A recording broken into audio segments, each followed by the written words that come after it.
महिलांना फाशीची शिक्षा ही झालीच पाहिजे, कायद्यात कडक बदल झाला पाहिजे। यासाठी आम्ही आज महिलांनी निवेदन दिलेलं आहे। आम्ही आज सौम्य पद्धतीचं एक निवेदन दिलेलं आहे। त्यात जर बदल घडला नाही तर लवकरच आम्ही कोल्हापूर जिल्ह्यातील सगळ्या महिलांना एकत्र करून मोठं आंदोलन करू आणि महिला रस्त्यावर उतरायला वेळ लागणार नाही, तर सरकारने याचा विचार करावा आणि महिलांना न्याय मिळवून द्यावा, ही आमची सरकारला हे आहे।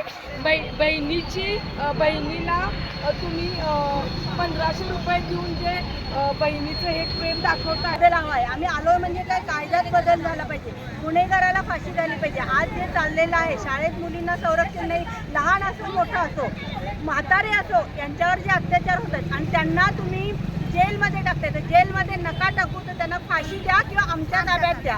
काय झालं, पब्लिकच्या हातात द्या, त्यांना तुम्ही फुकटचं खायला घालता आणि ते पोचतायत आणि परत दुसऱ्या दिवशी तोच गुन्हा घडतोय आणि आमच्याजवळ येतात ते काही ठराविकच गुन्हे आहेत आणि डोळ्या पाठीमागं गुन्हे आहेत ते भरपूर आहेत। तर आमची एकच इच्छा आहे, गुन्हेगाराला फाशी आणि कायद्यात बदल हा आमचा महत्त्वाचा निर्णय झालाच आहे। कायद्यात म्हणजे स्त्री शक्ती कायदा म्हणून एक आपल्या तयार होणार आहे, शक्ती कायदा, त्याची लवकरात लवकर तो कायदा लागू करावा, कारण त्यामध्ये असं आहे की 21 दिवसामध्ये आपण त्या केसेचा निकाल लागला जातो आणि गुन्हेगाराला लवकरात लवकर शासन होतं। तर त्याप्रमाणे म्हणून तो कायदा, जो श्री कायदा आहे, शक्ती कायदा, तो लवकरात लवकर लागू झाला पाहिजे आपल्याकडे आणि स्त्रियांना आणि मुलींना संरक्षण मिळालं पाहिजे आणि लहानपणापासूनच आपण मुलींना एक संरक्षण कसं करायचं स्वतःचं याबद्दल सुद्धा स्कूल सगळेच्या फाउंडेशन एकत्र येऊन महिलांना न्याय मिळायसाठी एकत्र आलेले आहेत आणि जगात जे चाललंय महिलांवरचे अत्याचार इतके भयानक आहेत की